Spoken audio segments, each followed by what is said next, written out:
سار کے اندر، حسد کے اندر رہنا، یہ عیب ہے۔ ایک محفل میں بیٹھے حضرت حسن، حضرت حسین، حضرت حسین رضی اللہ عنہ کہنے لگے آپ مجھ سے بڑے ہیں، میں چاہتا ہوں کہ آپ کو اجر زیادہ ملے، تو آپ مجھ سے صلح میں پہل کریں، کیونکہ جو صلح میں پہل کرتا ہے اللہ کے یہاں اس کا مقام زیادہ ہوتا ہے۔ جو پہلے ہاتھ بڑھاتا ہے اللہ کو وہ ہاتھ بہت پیارا لگتا ہے، اور اللہ ایسے لوگوں کو بڑا پسند کرتا ہے۔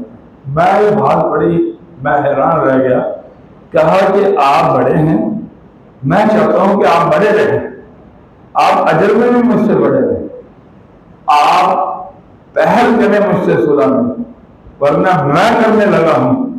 حضرت حسن رضی اللہ عنہ بڑے اور حضرت حسین سے معانقہ کیا اور زور سے گلے ملے، اور حضرت حسین بھی گلے ملے اور کہا کہ میں چاہتا تھا کہ میرا بھائی لیکن میں مجھ سے آگے ہو۔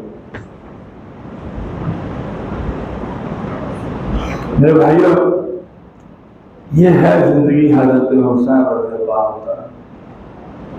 اس زندگی کا ہمیں مزہ آئے گا۔ دیکھو نا، لڑائیاں ہوتی ہیں، اب اس واقعے کو سننے کے بعد اگر ہم اپنے بھائی سے جا کر صلح کر لیں، اپنے بھائی کو